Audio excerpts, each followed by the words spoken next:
नमस्कार, आवाज अड्डा में आपका स्वागत है। आपके साथ मैं हूं विपिन भट्ट और आज आवाज अड्डा में हम ग्रोथ स्टोरी की बिग पिक्चर देखने की कोशिश करेंगे, क्योंकि जीडीपी के आंकड़े आ चुके हैं। आंकड़े कहने के लिए, देखने के लिए अच्छे भी लग रहे हैं, लेकिन जानकारों का कहना है कि ये पर्याप्त नहीं है। मतलब कि देश के आर्थिक विकास के पहिए ने रफ्तार तो पकड़ी, लेकिन ये रफ्तार शायद उतनी पर्याप्त नहीं है जितनी चाहिए। हालांकि आगे आने वाला वक्त ऐसा है जिसमें बहुत सारी चुनौतियां भी मौजूद रहने वाली है। इनफैक्ट अभी का जो वक्त है वो भी कम चुनौतियों से भरा हुआ नहीं है। अंतर्राष्ट्रीय परिदृश्य इस समय काफ़ी ज़्यादा अनिश्चितताओं से भरा हुआ है। बहुत सारी ऐसी चीज़ें जो हमारे देश के या हमारे नेताओं के कंट्रोल में नहीं है और देश के राजनीतिक नेतृत्व कंट्रोल में नहीं है, लेकिन उनका इम्पैक्ट हमारे ऊपर ज़रूर पड़ेगा, हमारी अर्थव्यवस्था पे ज़रूर पड़ेगा। देश के अंदर चीज़ें सुधरती हुई दिखाई दे रही हैं, अर्थव्यवस्था के लिहाज से बेहतर होती हुई दिखाई दे रही हैं, लेकिन इनकी सस्टेनेबिलिटी पर थोड़ा सा सवाल रहेगा। महंगाई एक बड़ी चिंता है और उसके आगे बढ़ती ब्याज दरें क्या खेल और बिगाड़ सकती हैं? इन सारी सवालों के जवाब आज जानने की कोशिश रहेगी, लेकिन उससे पहले हम एक नज़र डालते हैं कि जो ताज़ा आंकड़े हैं जीडीपी के, वो क्या कहानी बयां कर रहे हैं, वो क्या कहते हैं, आज की क्या तस्वीर है और आने वाले वक्त के लिए वो क्या इशारा कर रहे हैं। एक नज़र डालते हैं यहाँ पर। तो देखिए, इस वित्त वर्ष 2023 के पहली तिमाही के ये आंकड़े हैं और दो कंपैरिजन हम आपको स्क्रीन पर दिखा रहे हैं। एक तो साल दर साल यानी ईयर ऑन ईयर का कंपैरिजन और दूसरा है क्वार्टर ऑन क्वार्टर का कंपैरिजन। अगर आप साल दर साल उसकी तुलना करेंगे तो ज़रूर ये गिर के 13.5% पर आई है, लेकिन ये हायर बेस इफेक्ट की वजह से आपको लाल निशान नीचे की तरफ जाता दिख रहा है। लेकिन अगर आप पिछले क्वार्टर से इसकी तुलना करेंगे तो वहाँ पर आपको 4.1 से सीधा 13.5% पे जंप करती हुई दिखाई देगी। बेस इफेक्ट वहाँ भी प्ले करेगा, लेकिन फिर भी ये एक ज़्यादा बेहतर पिक्चर बनती हुई दिखाई दे रही है। अच्छा, एग्री ग्रोथ, अब अलग अलग जो इसके कारक हैं उन पर डाल लेते हैं। एग्री ग्रोथ में दोनों तरफ आप चाहे ईयर ऑन ईयर तुलना करें या क्वार्टर ऑन क्वार्टर, एक बेहतरीन पिक्चर दिखाई दे रही है, 4.5% पे पहुँची है।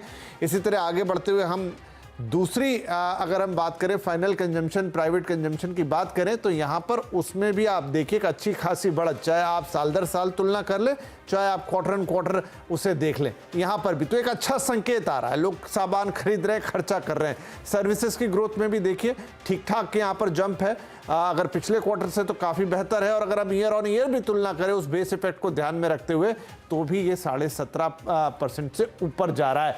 मैन्युफैक्चरिंग ये एक ऐसी जगह ज़रूर है जहाँ पर चिंता होगी, करनी भी चाहिए। ईयर ऑन ईयर तो नंबर बहुत ख़राब दिखेगा, लेकिन अगर आप क्वार्टर ऑन क्वार्टर भी देखेंगे बढ़ोतरी हुई है, बेहतर हुआ है, लेकिन क्या ये काफ़ी है? शायद नहीं। इसी तरह कंस्ट्रक्शन ग्रोथ की बात करें, जी हाँ, दिखती है होती हुई। अगर ईयर ऑन ईयर तो नंबर बिल्कुल ही शायद तुलनात्मक नहीं है, लेकिन क्वार्टर ऑन क्वार्टर में उसमें ज़रूर 2% से जंप आया है, करीब 17% के आसपास। लेकिन फिर वही सवाल, क्या ये सस्टेनेबल है? इंडस्ट्रियल ग्रोथ में भी अगर आप क्वार्टर से पिछले क्वार्टर से तुलना करेंगे सुधार है, लेकिन ईयर ऑन ईयर में यहाँ पर मामला बैठता नहीं है। माइनिंग की ग्रोथ दोनों तरफ से चिंता में डालती है आपको। अगर आप ईयर ऑन ईयर देखें वहाँ से भी गिरावट है, और वहीं आप अगर पिछले क्वार्टर से तुलना करें तो मामूली सही लेकिन गिरावट ज़रूर है। तो क्यों है ये, इस पर भी एक बातचीत होगी।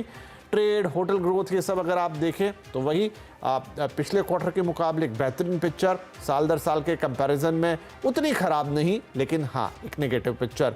अब अगर आप देखें कि इन आंकड़ों को लेके अंतर्राष्ट्रीय एजेंसीज ने क्या आकलन दिया है, तो अगर आप सबसे पहले मूडीज पे नजर डालें, जी हाँ, उन्होंने भारतीय ग्रोथ का अनुमान यहाँ पर घटाया है, उसे 7 सबने रिवाइज किया है, 7.7% पर ले आए हैं। IMF ने उसे 7.4% दिया है, क्रिसिल उसे 7.3% दे रहा है, ADB 7.2%, गोल्डमैन सैक्स का सबसे कम अनुमान है 7% का। RBI ने अपने अनुमान को यथास्थिति बनाए रखी थी अपनी क्रेडिट पॉलिसी में, 7.2%, यानी कि औसत ये करीब 7.2 से 7.3% के इर्द गिर्द घूम रहा है।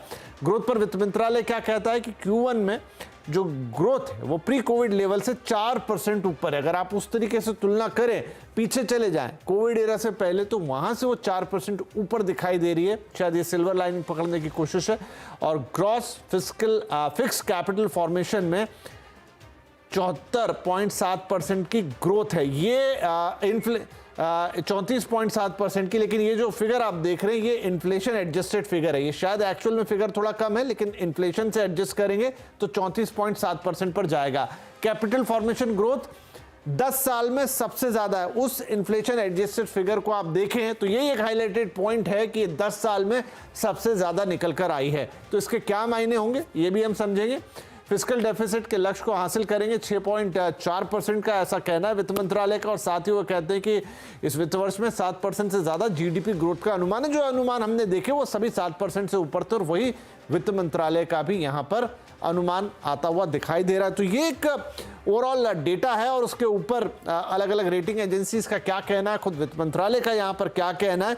लेकिन अब हम एक बड़ी पिक्चर क्रिएट करने की कोशिश करेंगे कि यहां से हमारी अर्थव्यवस्था की रफ्तार कैसी दिखाई देगी, क्या वो कारक होंगे जिससे हमें मदद मिलेगी और वो क्या सबसे बड़े चैलेंजेस होंगे जिनका सामना आपको करना होगा।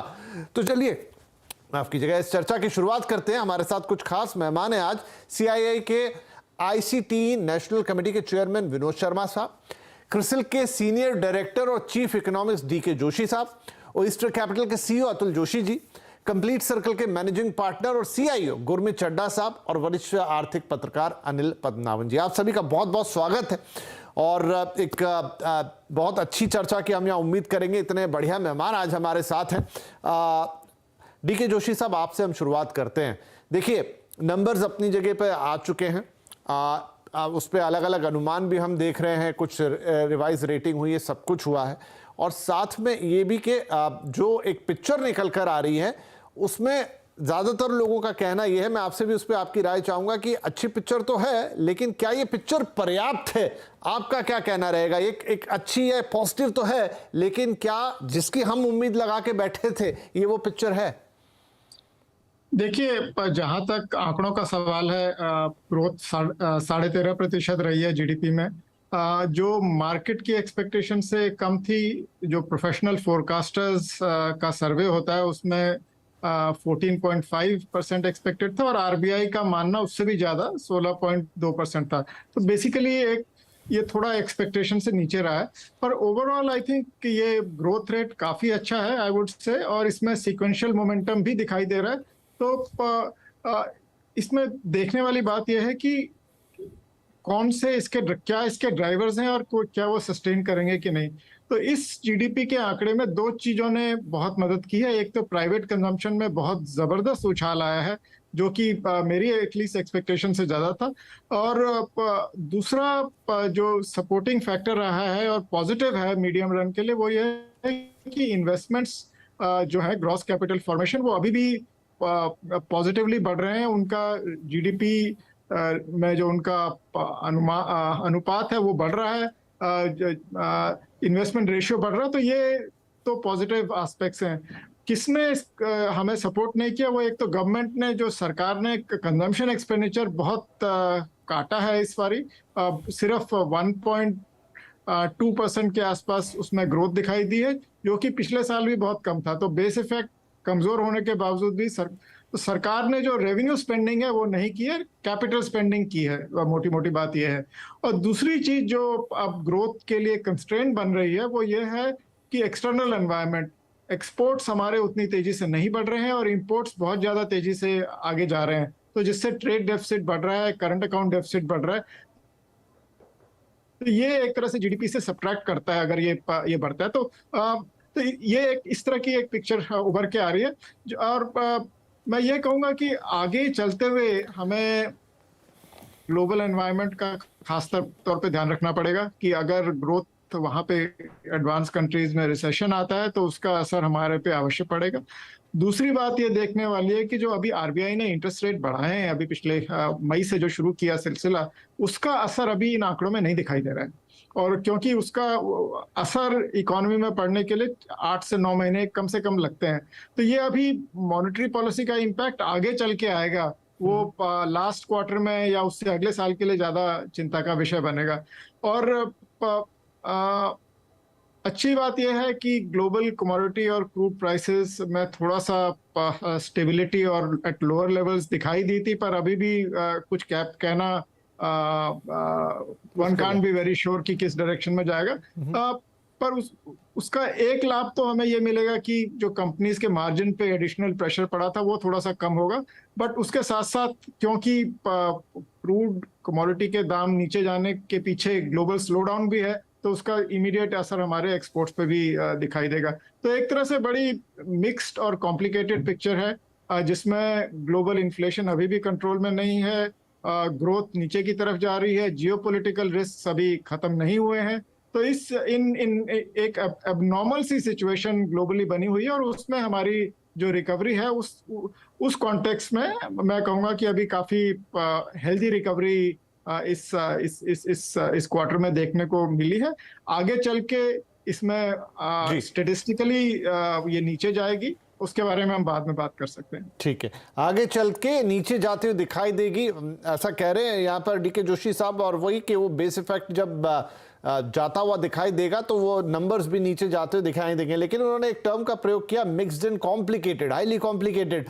अतुल जोशी साहब, क्या यही इस वक्त की सच्चाई है अगर हम आर्थिक पहलू से देखें कि